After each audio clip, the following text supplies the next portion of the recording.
폭염의 기세는 한풀 꺾였지만 이번에는 중국과 일본으로 향한 두 태풍이 우리나라 날씨의 변수가 될 전망입니다. 네, 이번 주 날씨는 어떻게 달라질지 김민경 기상재난 전문 기자와 자세히 알아보겠습니다. 어서 오십시오. 안녕하세요. 안녕하세요. 네.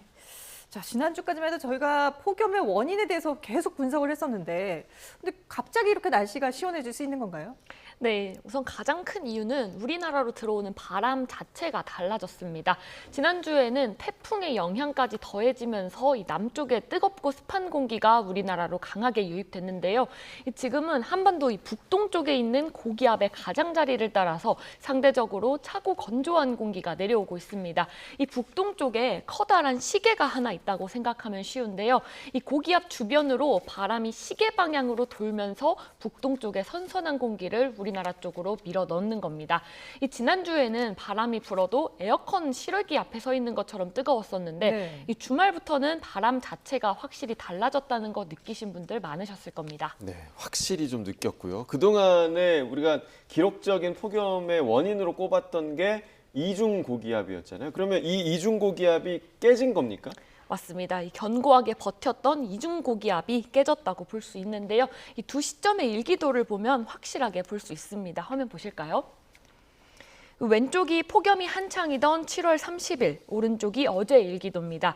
7월 말부터 지난주까지 이 대기 중하층에는 북태평양 고기압이 있었고 이 상층에는 티베트 고기압이 우리나라 위아래를 탄탄하게 뒤덮고 있었습니다.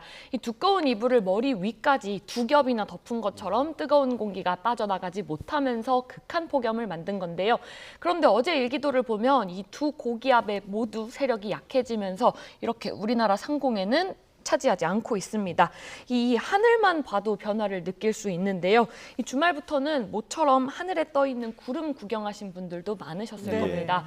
이중고기압이 약해지면서 이 구름이 우리나라 상공으로 들어오기 쉬워졌고요. 햇볕을 가려주는 시간도 늘어난 건데요. 이 선선한 공기가 들어온 데다가 햇볕까지 조금씩 가려지면서 기온 상승을 억제하는 데 힘을 보탠 겁니다. 네, 정말 주말 동안에 하늘 모습이 신기하다 이런 얘기들이 정말 예. 많이 나왔었거든요. 그러면 이중 고기압이 이제 깨졌으면 앞으로는 극한 폭염은 없다고 보면 되는 건가요? 네, 당분간은 그럴 걸로 보입니다. 우선 기상청 중기예보를 보면 다음 주까지 낮 기온은 대부분 32에서 35도로 예보가 돼 있습니다. 워낙 40도 안팎의 더위를 겪었다 보니까 이제 더위가 끝난 건가 싶으실 수도 있는데요. 이 재난 수준의 폭염이 한풀 꺾인 거지 폭염주의보나 경보 수준의 더위는 계속되는 겁니다. 또 시기적으로 8월 중순으로 접어들면서 이 태양 고도는 낮아지고 낮의 길이도 좀 짧아져서요. 40도까지 치솟을 수 있는 조건은 점점 불리해지고 있긴 합니다. 하지만 최근 9월에 이중고기압이 다시 발달해서 추석까지 더위가 이어질 때가 많았는데요. 이 가을 추 대신 여름 하를 쓴 하석이란 말까지 나올 정도였습니다. 예. 이 올해도 열돔이 다시 발달하게 되면 8월 하순 이후에 다시 더위가 강해질 가능성은 있습니다. 네.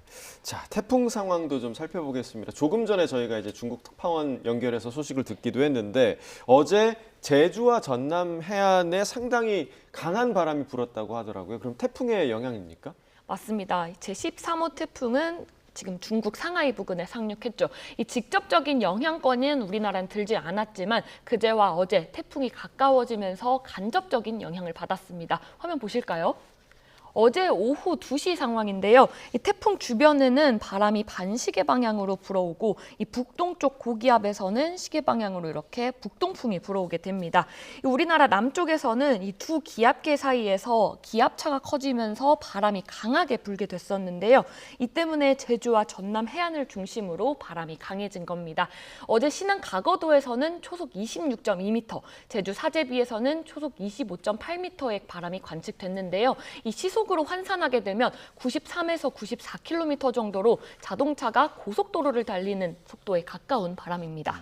예. 근데 예전에도 중국으로 간 태풍이 남긴 비구름이 우리나라로 들어와서 비바람을 많이 몰아친 경우가 있는데 이번에도 혹시 그럴 가능성이 있을까요? 네, 태풍이 남긴 비구름의 이동 경로는 예보 모델마다 조금씩 다르게 보고 있는데요. 다시 한번 화면 보실까요?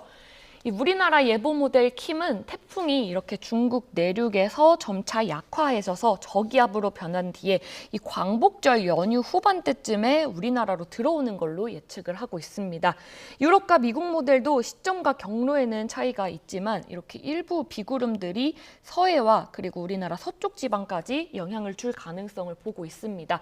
다만 아직까지는 시간이 좀 많이 남아있는 만큼 구체적인 시점이나 강수량은 더 지켜봐야 될 것 같습니다. 네, 그리고 이제 또 다른 태풍이죠. 15호 태풍 차놈의 영향도 우리나라에 있을 수 있다라고 하더라고요. 네, 15호 태풍 차놈은 일단 일본으로 향합니다. 근데 문제는 그 이후인데요. 현재 예상 경로를 보면 내일 일본을 관통한 뒤 모레쯤 동해로 빠져나와서 열대저압으로 약화할 전망입니다. 이 동해안과 동쪽 지역은 태풍이 남긴 비구름과 강한 바람의 영향을 받을 가능성이 있는데요. 아직 모레 동해안의 강수량은 5에서 20mm로 많지는 않습니다. 다만 목요일인 글피까지 합치면 비의 양이 더 늘어날 수도 있습니다. 그러니까 이 태풍이 얼마나 우리나라에 가깝게 접근하느냐에 따라서 비의 양이 늘거나 강한 바람과 높은 물결이 나타날 가능성이 있어서 끝까지 지켜봐야 합니다. 네, 13호, 15호 두 가지 태풍이 남기는 비구름의 그 움직임을 좀 봐야 될 것 같은데 이거하고는 별개로 사실 요즘에 비가 왔다 하면은 갑작스럽게 많은 비들이 쏟아지잖아요. 네, 비도 무섭게 쏟아지고 바람도 태풍 못지않게 강하게 불고 있습니다. 이 토요일 전국 곳곳에서 초속 20m, 그러니까 시속 70km가 넘는 강한 바람이 관측됐는데요. YTN에도 충남 아산과 전북 전주 등에서 갑자기 거센 비바람이 몰아쳤다는 제보도 잇따랐습니다. 이 여름철에는 낮 동안 지면이 뜨겁게 달궈지면서 대기가 불안정해지고요. 그만큼 소나기 구름도 강하게 발달하게 됩니다. 이때 이 강한 비와 함께 구름 속의 공기도 지상으로 빠르게 쏟아져 내려오는데요. 이 공기가 지면에 부딪히면 이 마치 물을 바닥에 세게 쏟았을 때처럼 사방으로 퍼지면서 순간적인 돌풍을 만들게 됩니다. 그래서 여름철 소나기가 내릴 때는 이 강한 비뿐 아니라 갑작스러운 돌풍에도 주의를 해야 합니다. 예. 자, 뭐 일단 극한 폭염은 사라졌다고 하지만 그래도 기상 예보에 귀를 기울이고 준비를 하시는 게 좋을 것 같습니다. 지금까지 김민경 기상재난 전문기자와 함께 얘기 나눠봤습니다. 잘 들었습니다.